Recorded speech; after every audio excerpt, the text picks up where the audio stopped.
Welcome to the EFL report as we recap Sunday's games from Week 9. Let's get right into it, starting off with the Sweet 16 versus Osama bin Hampton. Now, after 1 p.m., we had a good sense of the final score for this game. Both of our teams had 6 players going during the slot, and the damage was already done thanks to T-Time Higgins for going off for 31 points. I forgot I started him on 1 o'clock on Sunday, and I freaked out a little bit. But after checking the 1 p.m. slate, I was glad to find him in my flex spot.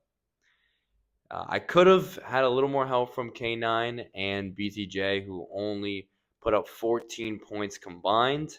But I feel like I'm sitting at a comfortable 45-point lead with Osama bin Hampton still having CeeDee Lamb and Bam Knight to go on Monday Night Football. Next, we'll look at Baker Mayfield and 4 Diggs. I won't go too hard on Baker. He still has Brissett left for Monday Night Football and was without Ibuka and Baker Mayfield. But 73 points, man. You're not projected to break 100. You need a great game from Brissett to do so. This is sad. He tried to go 22 personnel with Kyle Pitts and George Kittle. That didn't pan out. Got him roughly 10 points on the week. It's been a struggle so far for Baker, and his team does not look good right now. As ugly as this game looks right now, 4 Diggs should have a good week. They still have Dak and Javonte Williams going on Monday Night Football. A couple people were frustrated with the commissionized rankings, namely the team owner of 4 Diggs, but I still stand on my rankings. I can say that I don't regret putting them in the bottom 3. But these last 2 weeks, they've played really well. They've scored 120 points plus, one resulting in a loss, unfortunately. But this one is going to be a win. And they've played well, and they're a team to look out for in the future. So, listen, I know everyone's a little upset at their rankings, but shout out to 4 Diggs. They look really good. Next, we have Boss Bros and Taylor Park Boys. A couple things. As of now, don't know if this will change. Kyle Manungai and Colston Loveland are starting for the Taylor Park Boys. Wow. Which I thought was definitely noteworthy. That is certainly noteworthy. Mason Taylor's on a bye, so it's either he picks up a different tight end or Loveland is the starter. Right, and I personally would probably move Keyshawn Boutte in there, but as of now, he's got Manungai and Colston Loveland in that. The double bear stack, neither of which being DeAndre Swift. That's still one of the worst stacks in fantasy. We'll see if he makes any adjustments. I would assume that Manungai comes out that way. Yeah, I don't know why I do this show.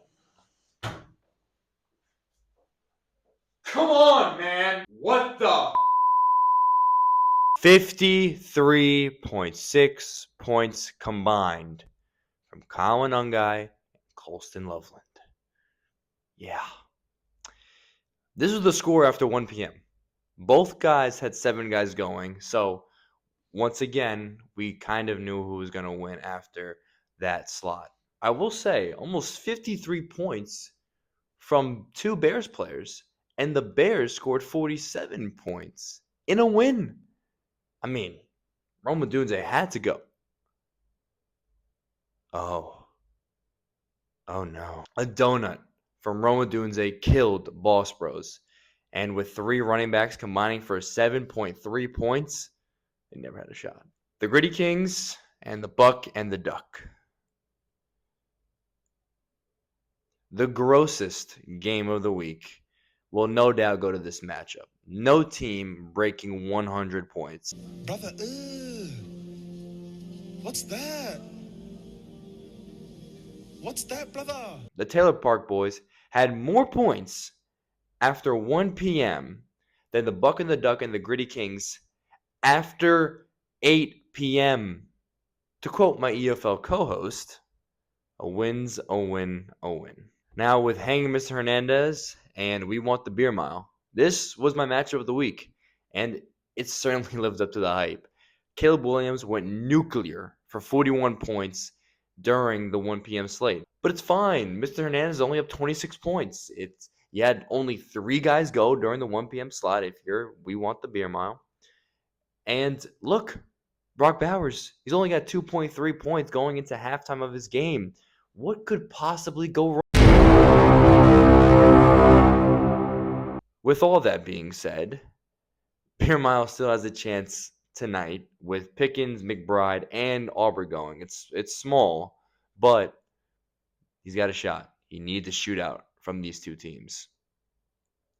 Lastly, we'll look at Justice Beaver and Cookie Monster. This game was really close. I mean, during the 1 p.m. and 4 p.m. games, you had no real knowledge of who was going to win. The commission eye had the unfortunate pleasure to watch Christian McCaffrey dominate the Giants. I should have had those Bloody Marys before the game. But Laporta had 19.2 for Beaver, more than doubling the total of Hawkinson. Beaver really needed a big performance from Jaden Daniels going to Sunday Night Football. And, yeah. JB is turning to a graveyard with these injuries. First, Scattaboo, and now JD. I mean, it's been brutal for his squad. I don't know if he's got a bad omen or anything. Cookie got back to dominating and grabbed his 8th win of the season, the only team so far with 8 wins. That'll wrap up today's EFL report on the Wit. Check in on Wednesday for the Commission Eye's thoughts and breakdown